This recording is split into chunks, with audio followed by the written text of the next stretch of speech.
this video of this representative who says that we need to have some type of reparations for the people who are traumatized by ICE. To need offensive actions around prosecutions. We need real accountability because at the end of the day, the people that have been inflicting this harm need to be prosecuted. They need to be brought before us and they need to be held account for the trauma that they have created, and we are going to have some form of reparation. Why is everybody all of a sudden now talking about reparations? Reparations this, reparations that, like just tossing the word around like it's nothing, just diluting the whole idea of reparations. And this is the reason why people are starting to see that the Democratic Party is not for Black Americans at all. The Democratic Party has never been in our favor. They will prioritize and give everything to everybody else, every other minority group, POC, that comes over here, whether if it's illegally or legally. They don't care as long as they will do anything for them, but won't do nothing for us. Because when have you ever heard a Democrat talk about giving reparations to the descendants of chattel slavery in America? The only people who actually would deserve the reparations. Why are you talking about reparations for people who are traumatized by ICE, by immigration enforcement? Reparations for that? I really want y'all to really see these words. Y'all saw it for yourself. Those words actually came out of her mouth. She said there should be some type of reparations. That's basically what she's saying that they would go for if they win, I guess, whatever the next election. She's a representative. So she's talking about reparations for people traumatized by ICE. Ain't mentioned none of them ain't never mentioned reparations for Black Americans or doing anything substantial for our community. This Representative Jaypal, Democrat, is saying that if they win the mid-election, they need to give reparations to the children and families traumatized by ICE. Need to be held account for the trauma that they have created, and we are going to have some form of reparation for the kids and the families that have been traumatized through all of this. Not the Black Americans that have been traumatized for over the last 450, 500 years in this country, or the ones that have been holding down the Democratic Party. No. When I tell you as Black Americans, you better stop taking your eyes off the prize, because you continue to make Democrats and everyone else out here think that we good. Black Americans is good, y'all. We need to focus on a whole new group of people here that have not even bought into this, paid into the system like we have. This is so disrespectful. Number one, who's going to pay for them reparations? Because it wouldn't be Black Americans paying reparations to people who came here hundreds and hundreds and hundreds of years after us and ain't been a slave nowhere up in here. Nowhere. We're the ones that was picking cotton for free. We're the ones that built this country for 400 years for free. We are the women that were being legally raped in this country for centuries. No one else. How damn disrespectful of you to even talk about reparations for anyone other than us. This is what I'm saying about Black folks. We got to stop. We are letting people disrespect our ancestors. For this lady to even open up her mouth talking about reparations for anybody else in this country, she must be crazy. Now you got the people out here mad because the United States voted against the United Nations resolution to recognize the transatlantic slave trade as the gravest crime against humanity. And I'm going to say this now. As a product of the transatlantic slave trade, it is not the gravest crime against humanity. Have you read about the Arab slave trade that was way worse and lasted way longer? For whatever reason, y'all continue to let these Arab motherfuckers off. Y'all love to get mad at the white man. Yeah, you can get mad at them all day. But there was an Arab slave trade that was way worse than the transatlantic slave trade, and it lasted longer, and nobody has anything to say about that. If anything, that's way worse than the transatlantic slave trade, but y'all don't want to believe that for whatever reason. Then on top of that, let's just look at what's happening in the United States. We're talking about reparations and how Donald Trump is so racist and America so racist, whatever. These same Democrat donkeys, these mules out here, they look at y'all in the face and saying, you know what? We don't believe that Black folks should get reparations, but you know who should get it? The families that have been kidnapped by ICE agents. Have y'all not been paying attention to what's going on? These Democrats are trying to get the family and children of those who were traumatized by being kidnapped and being profiled by the ICE agents. They're trying to give them reparations. No matter what facts, what data out there that shows that Black people have been done dirty on purpose by the government up until this day, we can't get reparations. But if ICE came in and kidnapped you and profiled you, oh yeah, we're going to fight for them rights. to help y'all get them reparations that you want so bad. So don't sit up here and try to call out Trump, try to call out the American government when the party that y'all vote for don't even want y'all to have reparations, but want the families and children of those traumatized by ICE to receive reparations. So I'm fishy about that. Hey, Dr. Claude Anderson said that this would happen. He said it would happen. They are replacing you. And now they're in your face telling you it's happening. We're not only is it happening, we're doing it. Black people, they don't like you. They have never liked you. What? They're trying to tell you they don't like you. I said this before. They tried to tell you when they enslaved you, they didn't like you. They tried to tell you in Reconstruction when they wouldn't, when they sent the KKK for you to vote, that they didn't like you. They fought a civil war to keep you enslaved. They didn't like you then. They didn't like you after Reconstruction when they erected black.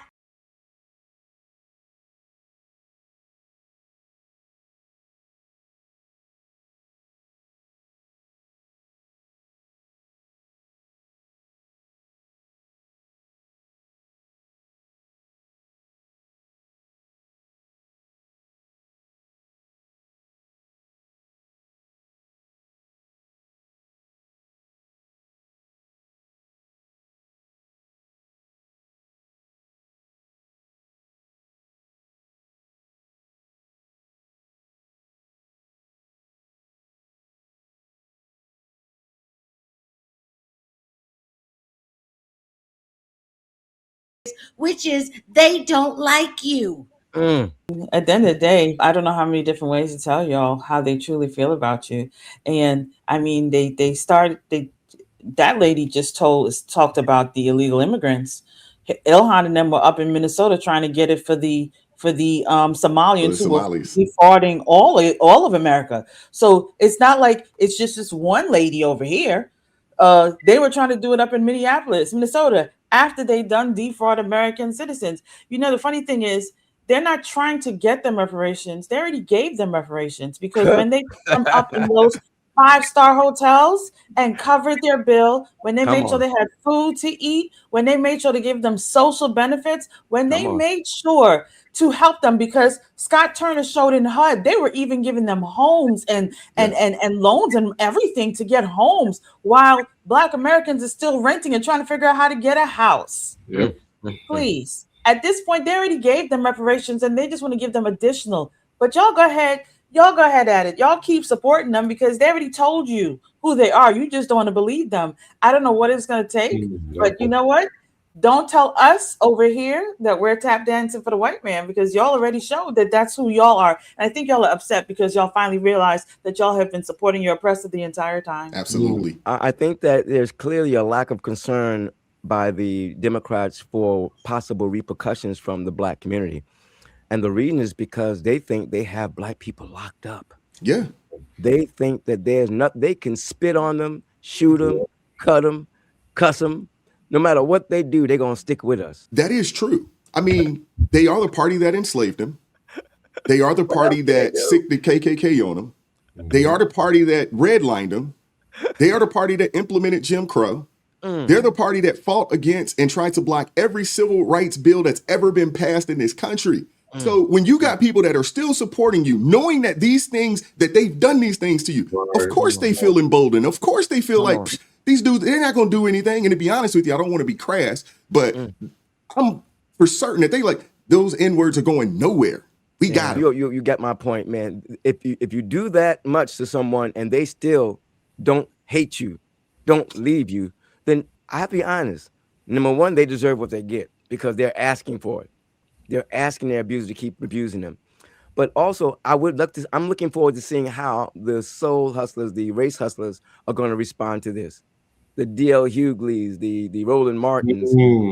I want to see how they respond to this. Because, they've been pushing the Democrats so long. They've been supporting them so long and spinning everything that they did and said to be something positive when it was something negative. I want to see how they handle this one. I want to see how brilliant they are. Can I just interject real quick? I was up last night. Roland Martin was literally on his show caping for the Democratic Party last night. I just want you to know, because he was telling them how Lyndon B. Johnson was, it was Lyndon B. Johnson who saved voting rights and civil rights act. He was on his show, which I am going to react to later. But I just wanted you to know, because you wanted to know how they handle all Say it this. isn't so. Say it He isn't was still so. tap dancing for the Democratic Party. I just want you to know that. Yeah. I need black folks, if you have not done so already. Now the information is easily accessible. Come on. It's easily Yeah. accessible. Yep. Go look at the voter rolls. Go look at who voted for what. And you can look up every civil rights bill that's ever been passed. You can look at who voted for it, who voted against it in the House and in the Senate. Go look it up. Don't let these people continue to gaslight and lie to you. Go look it up. It's all public information. You can find it. I promise you can find it. And you will realize that Republicans voted in lockstep 80% of the time in the House and in the Senate for every civil rights bill that's ever been passed. 80%. Go look it up. Do your research. I wanted to point out something Crystal said that I thought was profound. You don't know by now who you dealing with? The definition of reparations are the acts of making amends. It starts there. You think they really want to make amends with us? And you said something, Brother Wise, where it said how they see us and how they view us. It said the United Nations notes that reparations can include returning people to their homes or restoring their reputations. How many times we get into situations and we're labeled as this? We're labeled the N-word. We're labeled to be this type of people. They're not even in concert to trying to restore our reputation. Like you say, they're going to do whatever they want to do. They're going to spit on us. They're going to slap us. They're going to kick us. And we're going to say, oh, it's okay. We're going to fight through this because somebody has placed this narrative in us that we have to fight through everything, where everybody else get everything handed to them. Yes, we can persevere, but why do we got to fight through everything? Why do everything we go through has to come with a penalty or a price? And for some reason, within the Democratic Party, they have made us realize and think in our mind, just like you said with LBJ, he was forced to do that. If he didn't do it, this whole thing is going to collapse. The whole situation of how everything looked, how they were protesting, how they were fighting. And then you got, I hate to say it, our old good boy Martin, he was doing what he had to do to make everything look a certain way. All respect to him. And I thank him for whatever he did, but I'm a Malcolm X guy. I got to say it. But at the end of the day, we're sitting, we're kneeling. And again, he was kneeling, he was praying. I love prayer, but we never had action. And one thing they're always going to say is they're going to pray. It says, justice for atrocities. The U.S. government established the Indian Claims Commission in 1946 for tribes following the illegal seizures of land. We're talking about land that they took. They took our bodies. They took our minds and they took our spirits. Yet we still over here following the people. Like Crystal said, when are we going to find out these people are who they are? Yeah. But for some reason, we just don't. I don't even think it's a find out, Elder Travis. I think it's a believe. When are you going to believe that these people are who they are? When are you going to believe it? I think we should look at it like this. And this is the best analogy. Sometimes you gotta bring it down. How much are you gonna let this man keep cheating on you and keep running back to him? Because that's literally what y'all are doing. The man keep cheating on you. He got everybody else. He dating. He out in the streets. He out on Front Street with his next lady, with his side chick, putting it all over the place, telling everybody this his main chick, and you keep holding on to that man, running back to him and saying, "Baby, I love you." And he's a good man. He is not a good man. Democratic Party is not a good man. They keep telling you that they don't want you, but because they know you're not going anywhere, they don't care. They're just gonna keep doing what they do because you let them. He doesn't like you. No, Crystal, they don't go running back to him. They never leave him. They never. Yeah. And let me ask you a question. What was the name of the character in the Jamie Foxx movie, The Jingle? Steven. Can you get my drift, man? I mean, just like Steven, right? Hey, Minister Denzel, you and I are right here because I'm like, Roland Martin is Steven. I said that too last night. Oh my gosh, I said that last night too. Because I knew Roland Martin was going to jump on between the Nick Cannon chili thing, the reparations thing. He made an announcement. Y'all just don't know history. And I sat there. Oh my gosh, my brain cells are exploding right now. What is happening? And he did all the optics. He had like maybe 5 or 6 young Black people sitting there in the corner behind him. He has all these books sitting on the table and saying, this is why y'all need to read. Y'all don't understand history, and y'all let celebrities tell y'all what to do. It's real interesting. It's interesting that y'all don't want celebrities on the right to say anything, but when Beyonce, Meg Thee Stallion, Cardi B come out, oh, please listen to the celebrities. So you can't have it both ways. You can't have it both ways. But that's what they were doing last night. I'm serious. No, you're absolutely right, Crystal. They want you distracted by celebrities, not actually informed and educated by celebrities. Amen. That's the difference.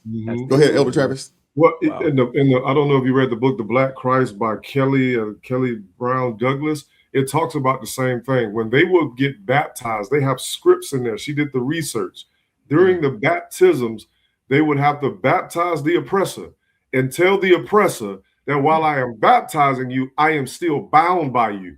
And when they would preach the gospel, they would always send that one, try to use a better word, that one Negro to stand up and put in front. You can teach all of this, but you cannot teach this freedom.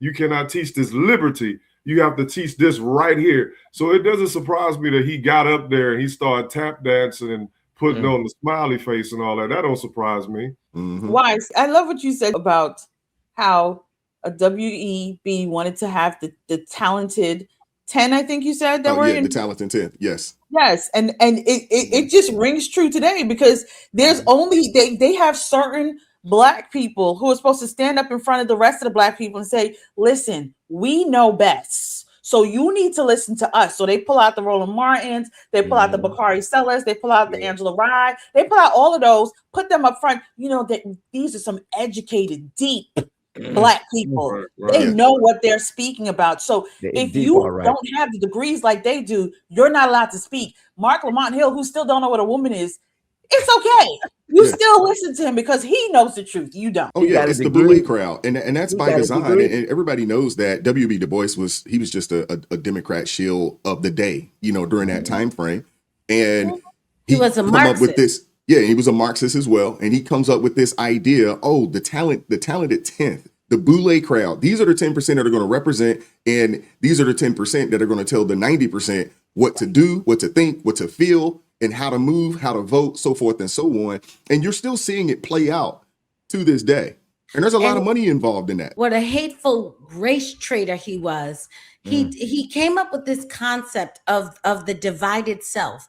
And he basically taught white people that the way to control Black people was through their inferiority complex. That's right. And so that they could if white people could give Black people some element of being close to white or white-like, or what we would now call white adjacent, that anything that could look like that, which is why they thought education was so important, because it mirrored what they taught Black people made white people have their status, was because they were educated, they could read, they could interpret the law, and he taught them that psychology could be used against Black people for the purpose of white people, which is why they were so upset with Booker T. Washington, because Booker T was telling them about independence.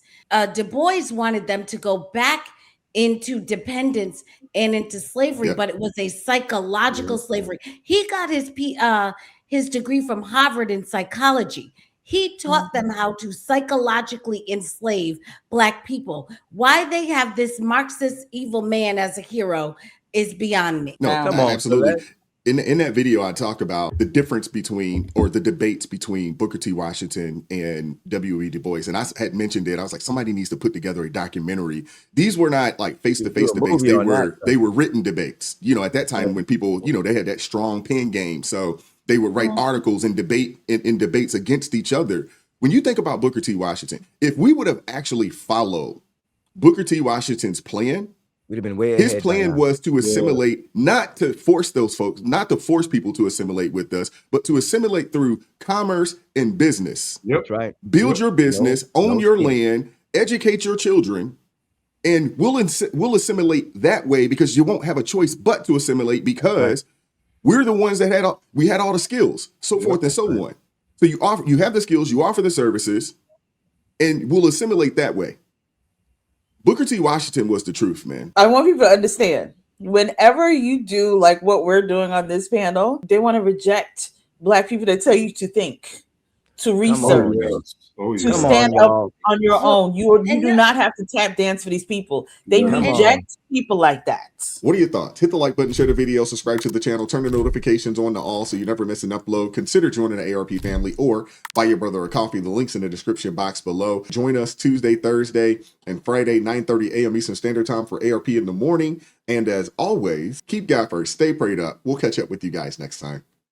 Peace. It is God who arms me with strength. Yeah, I'm battle ready. He trains my hands for battle. My heart stays steady. But thanks be to God, He gives us the victory. Through my Lord Jesus Christ, it can't live in me. I was down to the dirt, red clay on my shoes, old pain in my shirt, oh so bruised. In the Lord hit my chest, kicked air from my breath, put power in my step.